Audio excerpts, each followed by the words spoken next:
This is Flint, and you're listening to Bravo Team.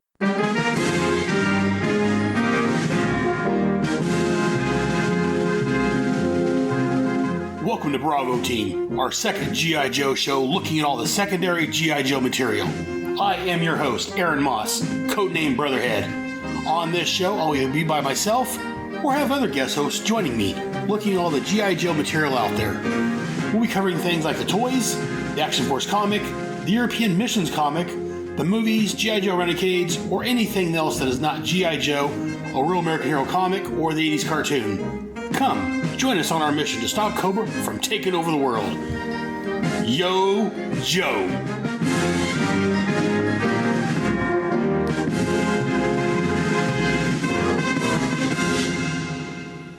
And welcome to G.I. Joe Bravo Team. I am your host, Aaron Brotherhead Moss.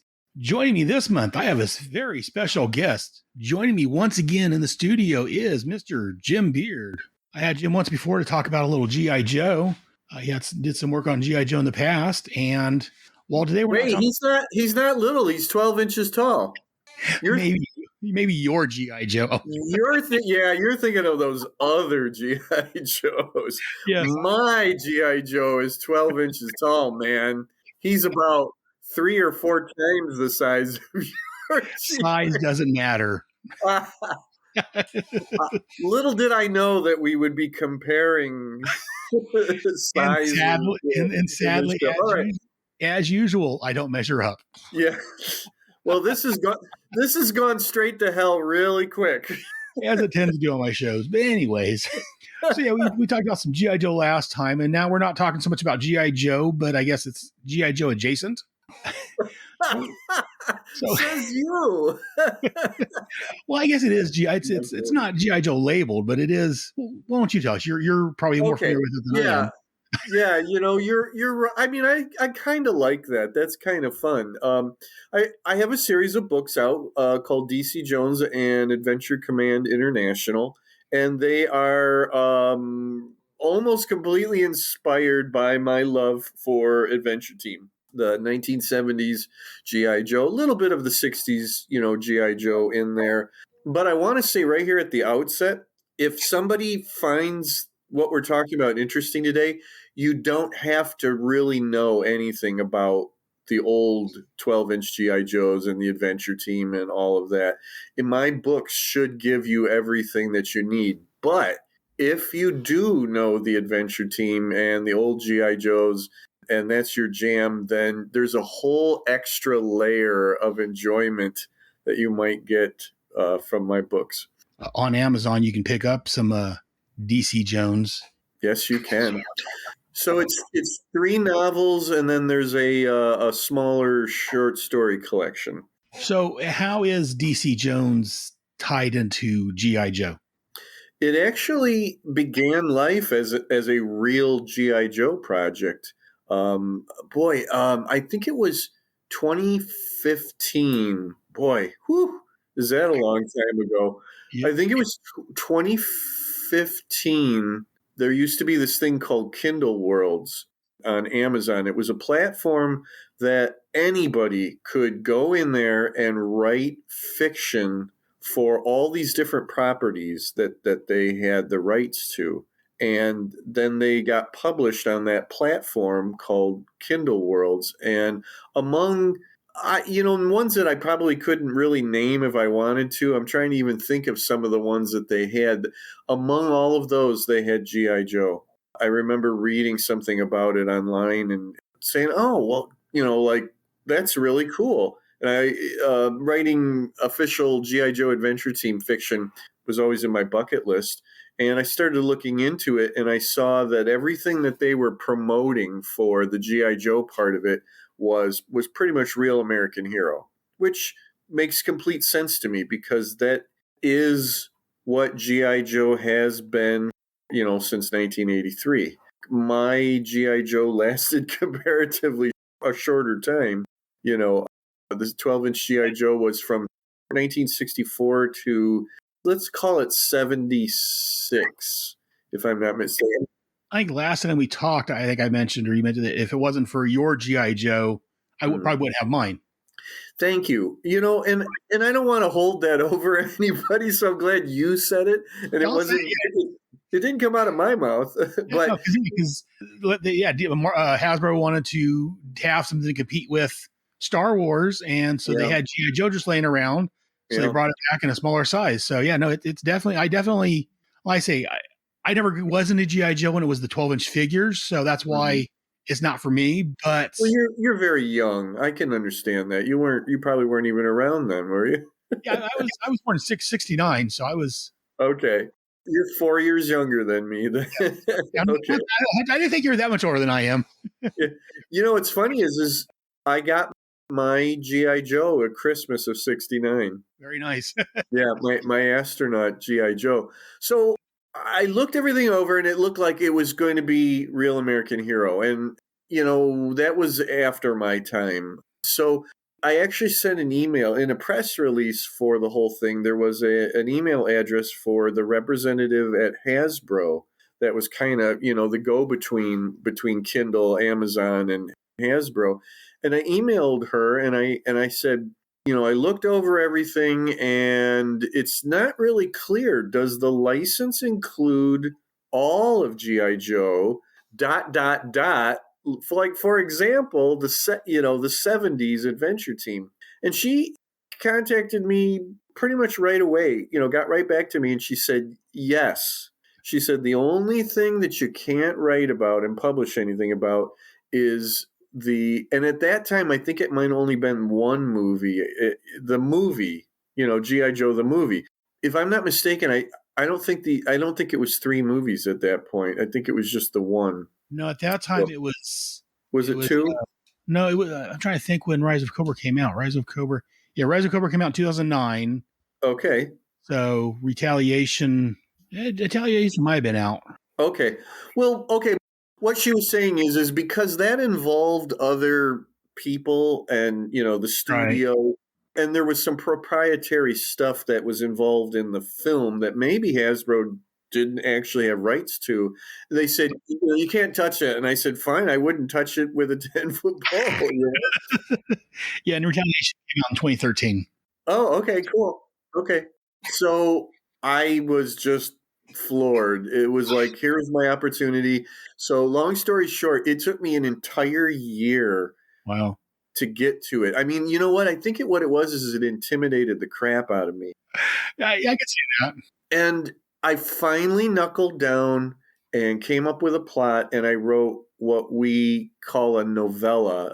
Basically, in my publishing world, 60,000 words is a novel, 30,000 words is a novella. It's like a long short story or a short novel, basically. I had some of the most fun writing it that I've ever had writing anything. It came out exactly the way I wanted it to. I got in all these different references to, actual Adventure Team sets and equipment and vehicles and all that kind of stuff. And I threw it up on there, on the Kindle Worlds, and I was like, nobody's going to read this because you're going to have everybody's going to be on there writing and publishing and reading Real American Hero fiction, Right. And I said, no one's going to read this thing, but at least I did it. I got it up. I put it up there and I'm happy with it. But the thing is that it started to sell. That was the cool thing is that you could make money off of it. It was only Kindle, meaning it was only ebooks. It didn't have any way to do print editions. But I started getting reviews that were great, and people were reading it and saying, "Oh my God, this is just it's the Adventure Team. It's just like everything." That I remembered. It makes me feel like I'm playing with G.I. Joe Adventure Team, as a kid again. And I got some of the best reviews I'd ever gotten, and my sales were, great. I was selling that thing like crazy. And that went on for maybe a year or so. I'm trying to remember. I got together with a couple of other guys who were on there, and we did a 4-part story where we each wrote a chapter. And it was like a round robin kind of thing. But I started it off in Adventure Team time, and then it jumped to Real American Hero time, Well, anyways, long story short, again, we were having a lot of fun. And then what happened was Kindle Worlds ended. We got a notice from Amazon saying, on this date, all of Kindle Worlds will be taken down. It'll just go away. Thank you very much for being part of this and all of that. And it said, you own your stories, but you do not own the intellectual property. Right. And that was no surprise whatsoever. Maybe it was a little bit of a surprise that we actually could retain the ownership of our stories. So to me, that was somebody saying to me, if you get rid of the intellectual property parts of this, you can do whatever you want with it. Well, me and those other guys actually tried to, for another year worth of trying to see if we could get our stuff published as keep it as G.I. Joe. We all were at a big G.I. Joe convention, and there were Hasbro people there. We talked to them. Hasbro was actually keen to let us do it, but they said, we are not a publisher. You have to find a publisher to go through. Problem was that we couldn't find a publisher. So the whole thing fell apart, and we all walked away, and I kind of forgot it. I put the work that I did on a shelf, and just kind of forgot it. It got to the point where some people would bring it up to me, and I got really kind of disgusted and said, that thing's just sitting there. I put some time and effort into it, and it was really popular, and it's just sitting there doing absolutely nothing, collecting dust. So I said, forget it. I'm tired of this. I'm going to basically make it my own. And in that moment, DC Jones and Adventure Command was born.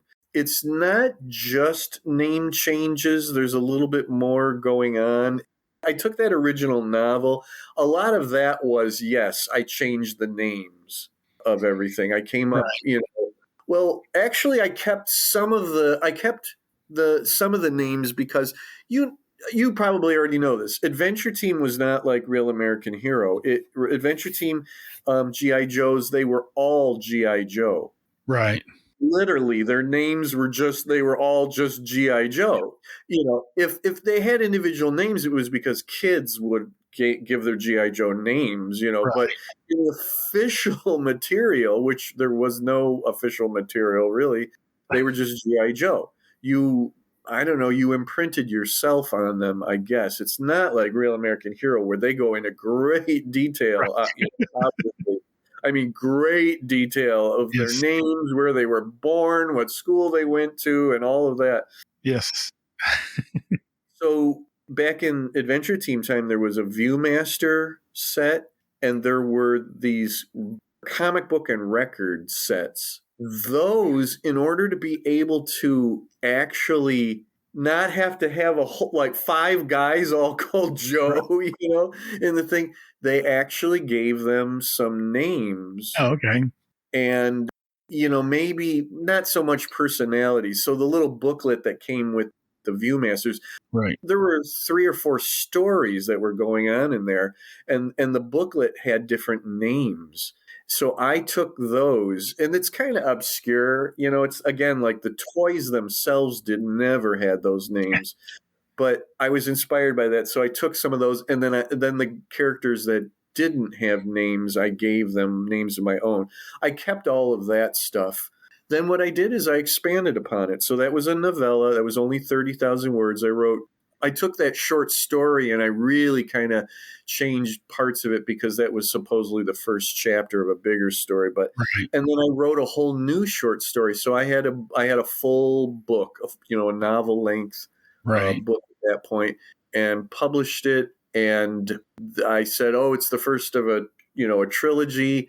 And so last May, 2023 in May, I finally finished the trilogy. So there's 3 full books.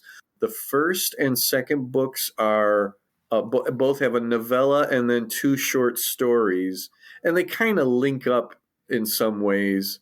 And then the last book is 1 full novel. Oh, very nice. And that finishes the story. So I'm so glad to finally, have brought that story, to a conclusion. And then I have a a couple little short stories. You know what? That was born out of something that didn't work. There's it's called Kindle Vella, and that's still going on now. It's a way to put out fiction in chapters. Yeah, they do something like by each chapter or something like that. Yeah, you don't put up a whole novel. You publish it there in chapters, and you get people hooked, and then they have to keep coming back. So Right. I said, "Well, screw that. I'm not going to do it like that." And I put out like 5 little short stories of the DC Jones characters, stories that take place before the 3 books. Oh, okay. And I made them little spotlights for each one of the characters. And then that just got completely lost on Kindle Vella. Like, it was like, it wasn't what anybody wanted at all. And I barely, sold any of them. So I took them.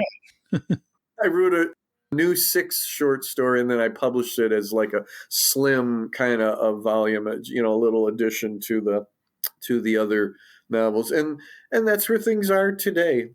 Oh, very nice. So, how are the sales on the main 3 books going? Are you doing well on it, or is it? I'm not glad you asked me that. Okay, we'll ignore that question. So, Okay, no. I'm going to be completely honest. Of all the things that I've written and published and done, they are some of the stuff that I'm most proud of, but that has never really found their audience. Right. It's something it's a project for you, but it's not commercially successful. It's exactly that, Aaron. And I'm so glad you said it like that. Yeah, those were to satisfy, me. I kind of wrote them for me. I put a little notice in the beginning of the 3rd book. It's like the very first thing that you read, and it's a little note from the writer, and it said, "Someone once said to me that they felt like the DC Jones books were plotted by a 9-year-old." And it's, that was almost supposed to be sort of like like somebody dissing me. And I said, right. "Oh, well, thank you very, very much. That's quite a compliment, because that's exactly what they're supposed to read like, because I was 9 years old when I was playing with Adventure Team toys. Right. And that's what it is those books exist to satisfy the 9-year-old inside of me. And they're just, off the wall, crazy adventure stuff, and I really have a blast with it. Earlier on, I said that it's a little bit more than just name changes, because over the 3 books, I've tried to grow the characters and really give them their distinct personalities. Right. They have specialties just like the toys did. Like behind me is the Sea Adventurer. So in my books, he's called Red because he's a redhead, But so he's still the sailor guy, of the team, the expert on the ocean and the water and all of that. And, there's a pilot, and there is the ground adventurer. There's also the tech guy, and there's the astronaut guy. There's the guy who's a little bit more zen and, does kung fu and karate and, and stuff like that. And what I did is I really went past what the toys were, because I added in a female member of the team. And she's become maybe my most favorite character. Her name is Dixie, and she comes from the South. Of course. Yeah, well, of course. But I thought I was really clever that her name is Dixie. But she's such a fun character because she's real kick-ass, of course, but she has the thickest, most stereotypical Southern accent ever. And I sit there and I write it out in the deepest, thickest, dialect. And I actually have had people tell me that they've gotten frustrated with reading her dialogue. And I'd say, good, that's exactly what it should be. But you know what, because I think of 70s TV shows when I write these books. So it's like, I'm thinking of like $6 Million Man when I write these things.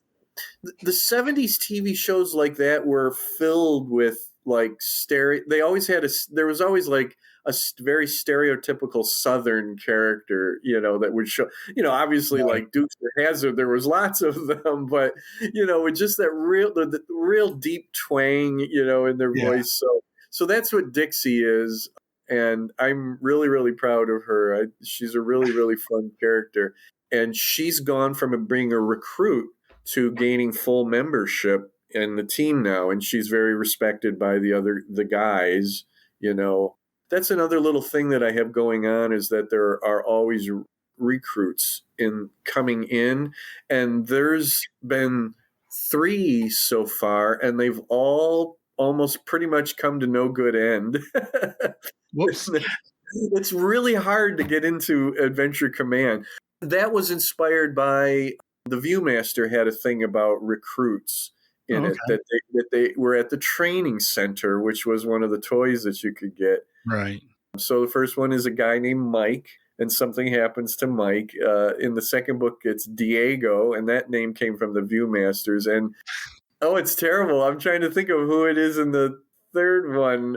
Dixie was a recruit too, but she actually came out to the good. Yeah, she actually became a full member. But anyways, it's one of my most favorite things that I've done. But yeah, honestly, it just has never found an audience. And in fact, right now, it's kind of I'm sort of doing another book on hold, because I really want to sit and think about what I can do with what I have, Right. and how to try to get, word out. And obviously shows like this, are helpful for that. But I don't want to keep pumping out more and having like nobody read them. I mean, yeah, they are for me, but I mean, I'd love it. But it's a little bit of a hard sell, Yeah. I thought, hey, G.I. Joe fiction. But what it is that I think a lot of people say, oh, well, it's set in the 70s and it's based on the 70s toys, when they really want, if there was brand new real American hero fiction out there, I think it would probably do pretty well. Right. Yeah, I could see that. I mean, yeah, because of right now in the world, there are far more real American hero fans, because it's last year was the what anniversary? 40th, right? yes. Yeah. So we're on 41 years of Real American Hero. Adventure Team lasted about 6 years. Let's say 7 to be really kind. And then before that, there were 6 years of the military G.I. Joe, which he's standing right over here next to my This is the 60s one right there, the sailor from the 60s. So you're looking at roughly 12 years of all of that, and we're aging out. Yeah. No, that's one complaint I have with Hasbro, is that they're not doing a lot of the regular GI Joe, the American Hero stuff. They're slowly doing a little bit more, but for a while they didn't really do much with it. And I'm like, the problem is they're seem to be aiming towards people like me, the older audience. And I'm like, well, they need to do cartoons and stuff for the kids, because realistically, sadly, I'm gonna die soon. Well, not soon, but soon enough. Sure. I'm 54, so I've only got so many years left in me, and they're not replacing. Just to me, it seems they're not really aiming for the kids to replace us older fans. And like I say, your GI Joe's even older, so most of those fans. Don't remind me. Hasbro tried a couple different times of bringing the Adventure Team back in a way. I mean, they tried to fit it into the 3 3/4 inch line, right? And for some, I guess I do know why, but they made them so exclusive that like today nobody can afford to buy those. And I know that they've got some, and I believe that's what this is based on, either the original Joes or the action adventure one. The classified figures, they've got some more generic figures they're releasing that to me look like they're probably aimed at your. Oh, now see, that might be something that I'm not really aware of. When they did when they were doing a lot of the 12-inch figures in the 90s, they had some Adventure Team stuff, but they must not have done very, very well, because it just didn't really do a whole lot. There's a company that just recently brought back Super Joe. Right. Yeah, I've talked with them. Yeah. And I just recently had a really great conversation with the guy from that, Steve, because all of a sudden they were using the name Adventure Command, which is what I've been using, and I was like, wait, what? I didn't understand what was going on, and I contacted him, and in a nice way, saying like, hey, listen, yeah, I've been using that name since, and I can't remember what year it was that I published I feel like people are going to be confused. And it's like, why are you using that name all of a sudden? Because it literally, like, they just suddenly started using that. And he told me that, and I kind of figured that this is what was going on. Hasbro got after them and challenged them on the Super Joe name, even though they had I guess they went out and copyright and trademarked the Super Joe name because they felt that they had done the research and that it had lapsed with Hasbro. Hasbro wanted to argue that, and so the Super Joe guys, I think they said they didn't want to go up against Hasbro. They felt that they had, they were in the right, but they know that in a legal battle that Hasbro has money and they did not, so they decided that they had to drop the Super Joe name. We're actually talking about maybe someday actually doing something together. Oh, very nice. We agreed to both use that name, that there wouldn't be any confusion, between what they're doing and what I'm doing. I mean, I think it would be fun to have DC Jones action figures, someday, but I don't know. I don't really see that happen. Although I'd love it if these guys could put out one set that was maybe branded DC Jones, Yeah, I can ask about that if you're planning on doing action figures in the future, if that's something you're aiming for. Very nice. But yeah, I've talked with Austin before on my show. Okay. About the Super Joe, and that's why I saw your post here a while back saying, asking about. That's why I reached out to you. I'm like, I know one of the guys. Oh, okay, yeah. That was before I actually talked to Steve, and I was freaking out a little bit because I'll admit it, I did not trademark DC Jones, but all of the books and all of that is copyrighted, and I have published it, so there is a precedent there that it is in the world under copyright and everything like that. So, but you know what? There was no threatening or anything going on. I was just like, ooh, what are we going to do here, guys? So, but everything's cool, and they actually sent me one of the Super Joe toys. It's really nice. They did a beautiful job on it, and it's so funny. He sent along an extra outfit, which is a jumpsuit that he goes, in case you want to customize him into DC Jones. And I think that's what I'm going to do. I'm going to get a friend of mine to paint the DC Jones scar on his face and make a little emblem, for the chest emblem. And I can have him maybe at tables, when I do shows, at my table that, here's DC Jones. You know what I'd love to do is I have to find somebody who can do this is I'd like to get some 3D printed figurines, not action figures, not, movable, but do a couple of the characters and maybe just, about, 3 3/4 inch or maybe a little smaller. Right. And do some of those and maybe sell those, at shows. I would like to have them just for myself. Right. I'd love to have Dixie, that would be so fun. Oh yeah. That'd be nice to have. Little figures of your character. That's always a nice thing. I was looking on Hasbro's page real quick. Yeah, there's the G.I. Joe Classified 60th Anniversary Action Soldier Infantry and Recon Day. Right now, pre-order, they're both sold out. They were $35 a piece.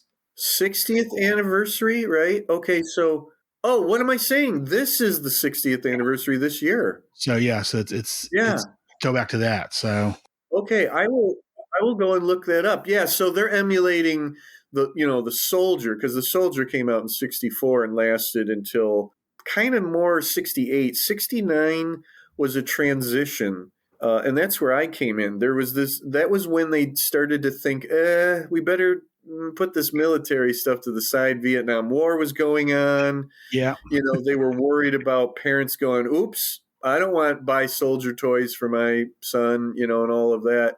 And they started a thing called the Adventures of G.I. Joe, and they were sort of segueing, and that was only like that one year. And that was what I got in Christmas of '69. My astronaut was actually Adventures of G.I. Joe. Oh, okay. And right after that, immediately 1970, boom, Adventure Team. And everything I got after that point was, any like vehicles or equipment or outfit sets were Adventure Team. So I had an Adventures of G.I. Joe figure that wore and used Adventure Team stuff. It was a weird little period, to come into the toy at that moment in time. Yeah. So are they doing anything for Real American Hero for the 60th anniversary? Anything special at all? Just the figures. They've started the Real American Hero comic back up. They stopped it because it was with IDW. Yeah. They lost the license, and now it's with Robert Kirkman has it. It's under some other banner under Image. Okay. So yeah, they just started back. It's on issue 303, just came out. Okay. I haven't really been following it, but the 6-inch figures, every time if I'm in a store and I'm, going through the toy department, I've seen the 6-inch figures. Yeah. And classified figures. Yeah. I have to say those are really, really nice. It'd be so cool to see an Adventure Team figure in that scale, Yeah. I'd be over the moon.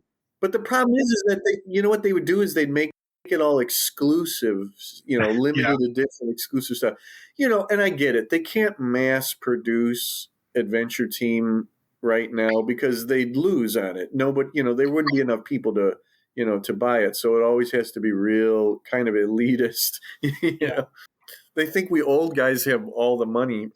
I've complained about Hasbro and their marketing strategy, if you will, in the past. I think they're missing out somewhere, but what do I know? I'm just some schmuck doing a podcast at home. So, but you're our schmuck, baby. Oh, thank you, Jim. You're our schmuck. But yeah, like I said, the 60th anniversary. That's the line it's in. It's the 6-inch figures. Okay. And it's the classified line. Like I say, you can get them at Amazon. It looks like still. Well, that's nice that they're doing something, and I admit it. I don't follow, modern G.I. Joe enough to know that I'm living in the past. Well, again, that's your Joe. So I don't blame, Yep. Like he's all mine. If they were to shift, like I say for a while back in the 90s, they shifted like the Sigma 6 and the more anime looking or the more extreme. And I'm like, that's not my G.I. Joe. That's not what I want. So I kind of drifted away from it because it wasn't like you're saying. It's not my G.I. Joe. Sure. No, totally understand that. So you got the 3 books. So and you've got more ideas, but you're kind of waiting around right now to see. Yeah. And how to promote it. Each one of the books is set in a different year in the 70s. And we did, if I remember correctly, we did 73, 74, set 1975, if I'm not mistaken. And I've loosely been kind of following the Adventure Team timeline, where towards the end of the Adventure Team, it got kind of crazy, where they started bringing in a little bit more science fiction, of science fiction vibe into it. They had Bullet Man, come in, and Mike Power. And then the straw that broke the camel's back is the Intruders, which was the alien cavemen from outer space, and that was the real end. They had Eagle Eye G.I. Joe right at the end too. So in the final book of the trilogy of DC Jones, I bring in analogs to an analog to Bullet Man. Very nice. Yeah, he's just called the Bullet. But, again, it's not fleshed out at all in the original toys. There was one ad that they had in comic books, and it was like a little, how many panels comic story where G.I. Joe and Mike Power met Bullet Man. But they don't really, there's no like origin story or anything like that. So I actually, was able to introduce the character before he was the Bullet and explain how he got to that point. So at the, by the end of the third book, he is fully the Bullet. So there's a little tease at the end of the third book that says, DC Jones and Adventure Command will return.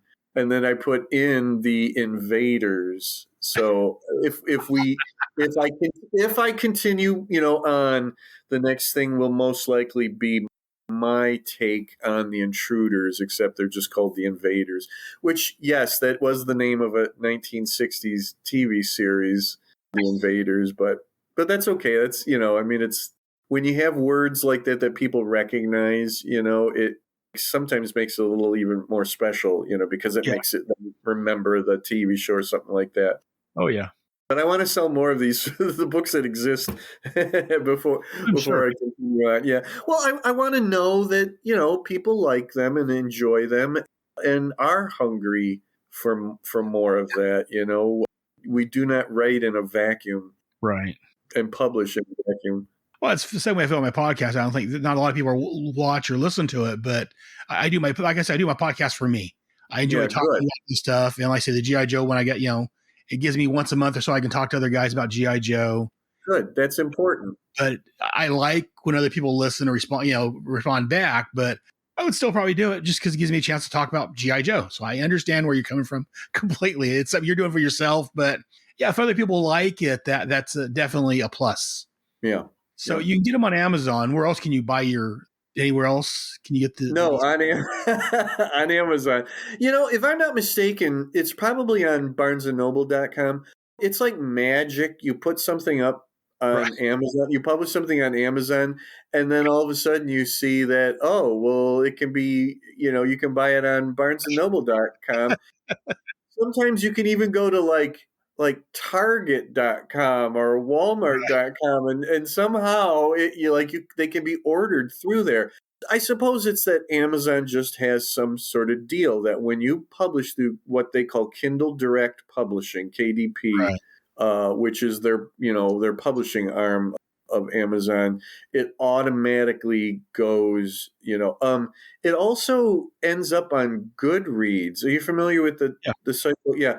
Which is not for selling books, but if I remember this correctly, that's for like reviewing books. Yeah. But I believe it links you back to Amazon. If you find a book on Goodreads, then you'd end up buying it through Amazon. Yeah. So no, Aaron, at the end of the day, there are other publishing platforms, and I have looked at them. I even had to use one once when I was actually having a little bit of trouble with Amazon over something. And there may be pluses to some of the other publishing platforms, but when it comes right down to it, Amazon is you're still going to get I think the widest distribution. Oh, yeah. The ease of using it. This other platform that I used was very difficult to use. You had to actually pay to publish a book on it, which, Amazon, it's completely free to publish, on there. There will be people who will tell you that, like, they don't like the percentage that Amazon takes. But again, if you're not out there to become rich as a, writer, editor, publisher, then, I still think it's Amazon is really like the only game in town, as far as I'm concerned. What if they're doing all the heavy lifting and, paying it out there? Yeah. Doing work for you, it may be worth it. It's really easy to use. I have a little team of people, like, I can design the covers, but I don't have the computer art ability to actually, build it. So I work with some really great artists. Matt Orsman is my guy for the DC Jones books. And then I have a formatter who literally makes the, trying to think of the file format that I need, to be able to publish for print. And, these people do beautiful work. They make me look great. Matt Orsman is wonderful because he's really into DC Jones. He does the covers that look like the toy packages. Yeah, I've seen that. Yeah, we're really proud of those. And he's done the interior illustrations that we have in all 3 books that makes them look like the old instruction sheets that you'd get in the Adventure Team stuff. Even to the point where some of them are kind of beat up, like they're like you can see the wrinkles and like some are torn, like as if you pulled one, out from some attic somewhere, or this is one you've had since you were a kid, and then you literally just photocopied it and put it in a book. So we have a lot of fun with that. He's made really great designs for things. He's the one that like bugs me the most about doing more DC Jones. Like he wants to do it more than I want to do it. Nice. Yeah, he's fun. Oh, you know what? The first 2 books, there are audio books of the first 2 books. Yeah, as I said, what we were talking about, I was looking at Barnes and Noble because we mentioned them, and yeah, you can get the audiobooks, 2 audiobooks through Barnes and Noble. Okay, good. They're also on Audible, which is Amazon's audiobooks part. There's a fantastic narrator. His name is Johnny Heller. He does an incredible job because he changes his voice for every character. He actually came to me and said, "Oh, okay, I'm going to do your book." And then he said, like, "So how do you see this character, and this character?" Like, is it like if you had to pick an actor or what? And it's just so fun the way he does them all. We couldn't do the instruction sheets in between the stories because it's an audio book. Right. So I said, "Oh, you know what I want to do? I want to do DC Jones TV commercials." So nice. obviously you can't see them, but we did audio recordings and made it sound like they were old 70s commercials grabbed off of YouTube.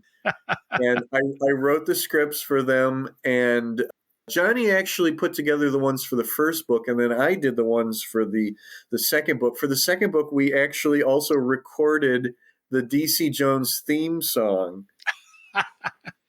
If you go to YouTube and you look for Adventure Team commercials, one of them had an actual Adventure Team song. Like the whole soundtrack for one commercial was a song. It wasn't just a narrator going, G.I. Joe's in danger and you've got to get him out. It wasn't just like that. It was literally a song with music and everything.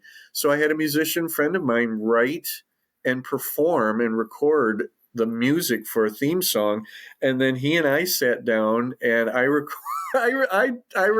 the lyrics. I wrote the lyrics and then recorded the lyrics to go along with the music. So it's really, really fun. It has a real 70s vibe to it. We had such a good time. We're looking at the possibility of doing the third book. I'd really like to, finish that and have the audio book for all 3 books. So is you doing that through Amazon, or is that something you're doing? Oh, so no, I go through an audiobook company that's out of Chicago called Oasis Audio. That guy actually contacted me when the first DC Jones book came out. And it turns out that the president of the company is a huge Adventure Team fan. And he, he was like, you want to do an audiobook of it? I'm like, yeah. So, Johnny Heller was one of his narrators, and we got it done. And then, like I said, we did the second one. So again, I'm trying to see if they want to do the third one to put it all together. The packaging is really nice. Matt revised the cover of the book to fit like a CD case type of format, and did a really wonderful job with that. Changed it up a little bit or whatever, so it looks really cool in that format. It's a little bit like longer and squatter than the taller and thinner, cover. Oh, the little slim book that has the short stories in it, the cover looks like the old the top of the old G.I. Joe footlocker. Okay, right. And those little spaces where you're supposed to write, you were supposed to write in your name, rank, and serial number. It has that. And in fact, the cover sits like up on end. You have to kind of turn it to get the full footlocker picture. Very nice. That's called Action Accessories. It's DC Jones and Adventure Command Action Accessories. Very nice. I like that. Well, yeah, you can tell you have a real love. This is a love project for you. Yeah, it is. It's a passion project. It really is. It's my love letter to my most favorite toy of all time, and I still think it's the greatest toy ever. It's such an important toy in the grand scheme of things. Literally the true first boys action figure. The toy that the term action figure was coined for. That's really amazing. It was the toy that got past the stigma of a boy playing with a quote unquote doll. That Yeah. So every kid out there that's been playing with action figures, and every adult that played with action figures or still plays with action figures, they have GI Joe to thank for that. I mean, it paved the way for everything. Oh yeah, no. Yeah, I'm not one of those. I don't like people say, "Well, if this hadn't happened, none of this would have happened." We may have gotten it eventually, but GI Joe, the original GI Joe and the Venture team, yeah, definitely paved the way for, like I said earlier, for what what I play with, and all these action figures, and Yeah. And credit where credit is due, Barbie paved the way for GI Joe. Oh, yeah. GI Joe pretty much exists because Barbie existed. Yeah. 1959, Barbie came out, and GI Joe was all kind of based on that same idea that you bought the figure and then you bought all of the clothes and stuff. Right. They call it the razor and razor blade theory. You buy a razor, but then you have to buy the razor blades to go in the razor. It was like you have a GI Joe and you've got to, and then they cheated and they just made a GI Joe, for every single outfit, when they did the Real American Hero.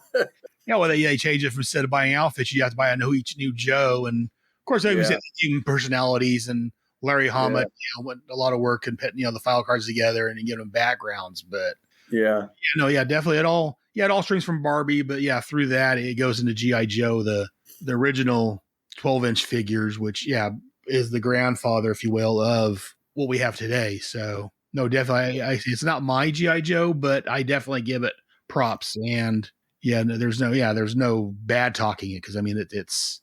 I say if it wasn't for that, we probably wouldn't be here today talking. So by that same token, I utterly, completely respect Real American Hero, because what it has done is it's kept that name alive all these years. That really could have just gone away. GI Joe ended before the end of the 70s, and it could have been the end of it until they got that clever idea of bringing it back in a completely new and different way. And it struck a chord, and, here we are. I mean, G.I. Joe, the name and everything would probably still be remembered, but it's an even bigger thing now because of Real American Hero. So I love the passion and enthusiasm that Real American Hero fans have. I have come to know many of them over the years, because I've gone to G.I. Joe conventions now and all of that. I actually have a nonfiction book about G.I. Joe called The Joy of Joe, which is essays from guys who grew up playing with G.I. Joe. It's memories of playing with G.I. Joe. Do you have it there? Yay! That came out right before I went to the first G.I. Joe convention. Yeah. Oh. Pick it up. Yeah, I got your signature, Larry Hama, a bunch of other people's. Oh, that's wonderful! Wow, I'm alongside Larry. I got goosebumps. Wow. Okay. I got you, Larry, Kirk Bozian. Oh, I almost going to say, do you have Kirk's name in there? So one of my friends, he picked it up for me and sent it to me, because I haven't had time and money to go to conventions in years. But So again, I doff my helmet to Real American Hero.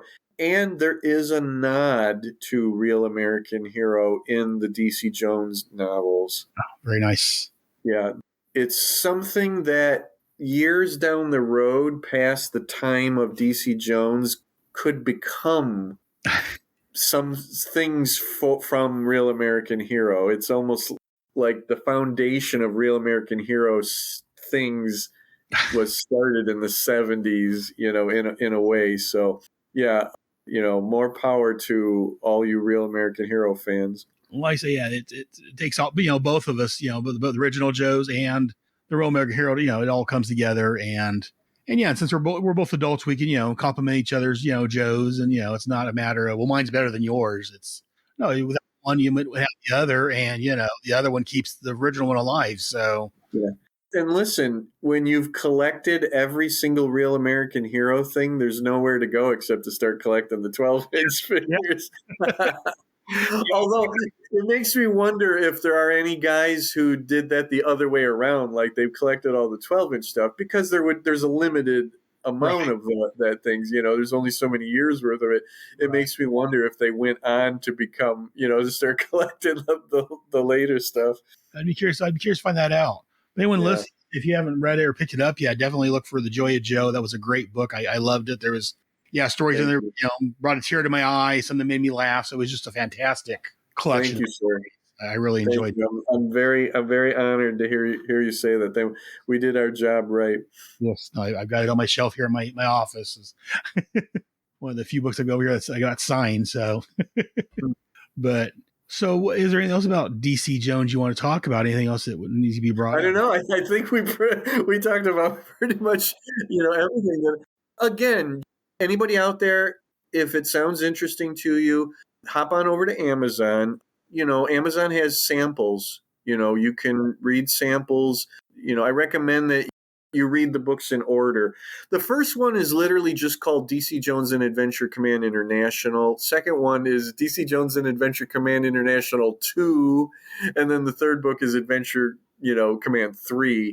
You'll see what looks like titles on the covers of the books, but those are really supposed to be the names of the quote unquote toy package that you're looking at. And then they're kind of echoed in the stories, but the official names are literally just books. There's no number on the first one and then 2 and 3. If you go to Amazon, you'll see that there's a page where it has all 3 of them and then it puts them in order. But read a sample, see what we're doing there. And again, if I did everything right, you don't need to know what Adventure Team stuff is.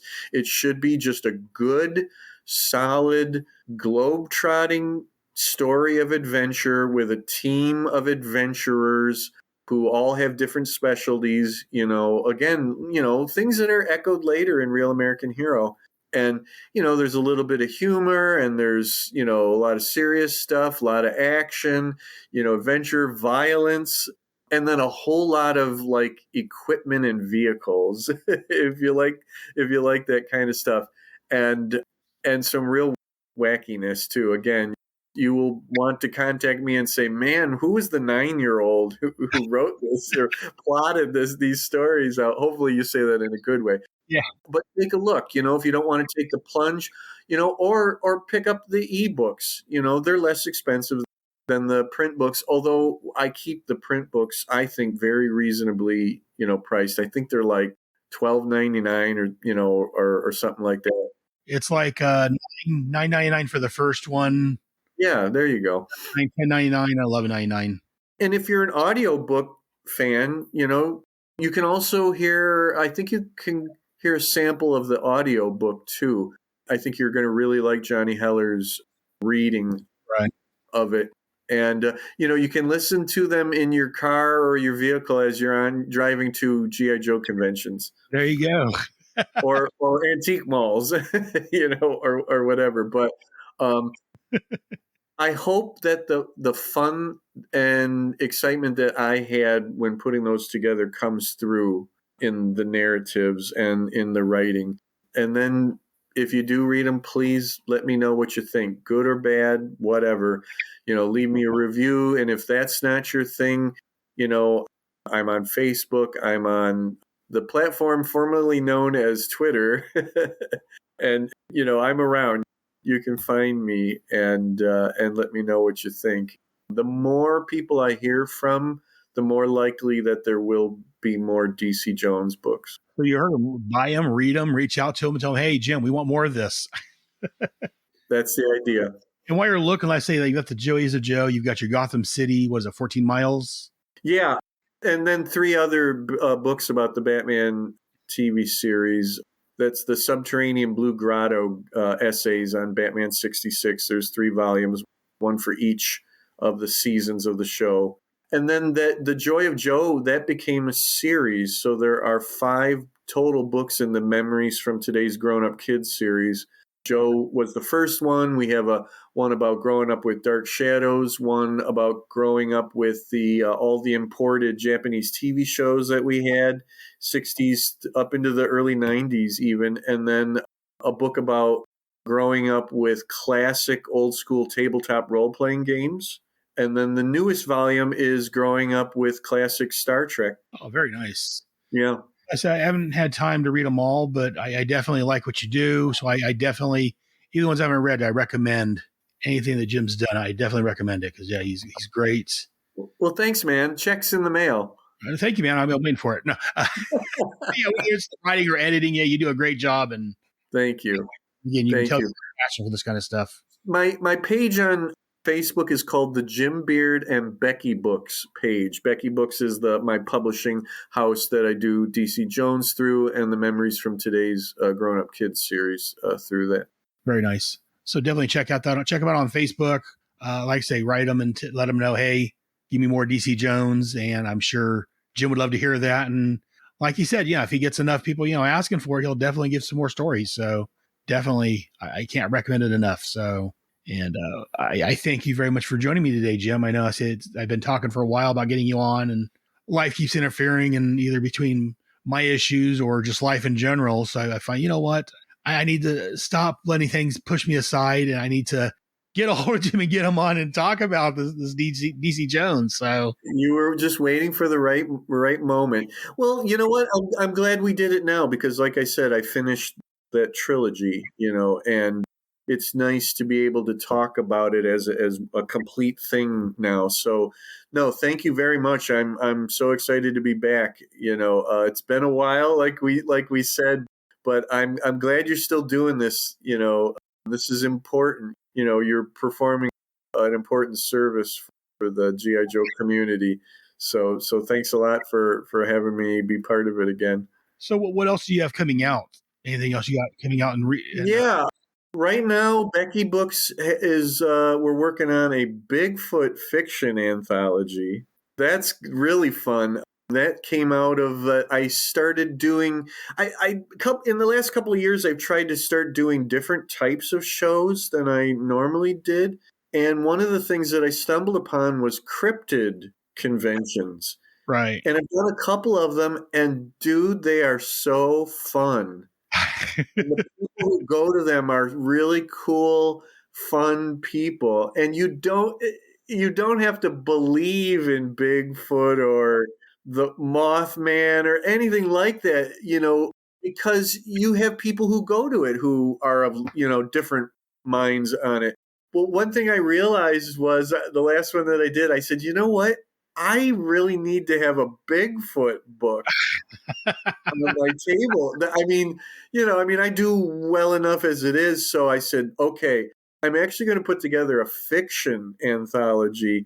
So it's going to be 12 stories. One of them is me. I just finished writing my story for it. And if all goes well, I'm going to say probably maybe by March of this year, like first quarter. Right. Of this year, that should be out. I haven't revealed the title or cover or writer lineup yet, but that'll be coming soon, probably in February. So if you go to my Facebook page, you'll see all of that. And hopefully very soon, my newest Green Hornet story will be solicited in Diamond Previews. Okay. The company that distributes the comic books for comic book shops. Yeah. I have a Green Hornet novel that's been out for a couple of years from Moonstone Books. I wrote earlier last year. I wrote a new short story, and that's going to be coming out alongside somebody else's short story for another character. But Moonstone calls those double shots. Oh, okay. A little book where you get 2 like novellas or 2 shorter stories in there. So hopefully by like May or June, that should be out. And I have a couple other things in the works that I'm not ready to talk about yet. Yep. whatever you want to talk about, let me know. We'll get you back on, and either here or hit my Head Speaks main show. And if it's not G.I. Joe related, I get you on somewhere. So because I enjoy talking to you. All right. Thank you. I appreciate it. And I want to thank Heinz out in the chat for joining us, and anyone else that was out there listening. I've thrown some links in the chat about where you can pick up some of this stuff. Just go to Amazon, search for Jim Beard, and he's got a lot of books that you can buy from there. And like I say, if you're interested in the 60s, 70s G.I. Joe, I say you can search Amazon for the action. What is it? For what it's called now. But Amazon has the 2 classified figures coming out for. Oh, yeah. I'm excited to look into those. Yeah. So yeah, definitely check it out. And again, I thank you again for your time, Jim, and everyone that's listened. Thank you very much. Yo, Joe.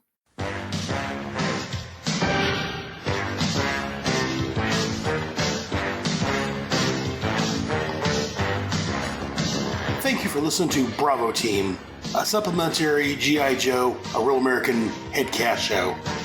Be sure to check out our main show, the second Tuesday of the month, G.I. Joe, a Real American Headcast, where I talk about the G.I. Joe, a Real American Hero comic book series read by Larry Hama and the G.I. Joe cartoon from the 80s.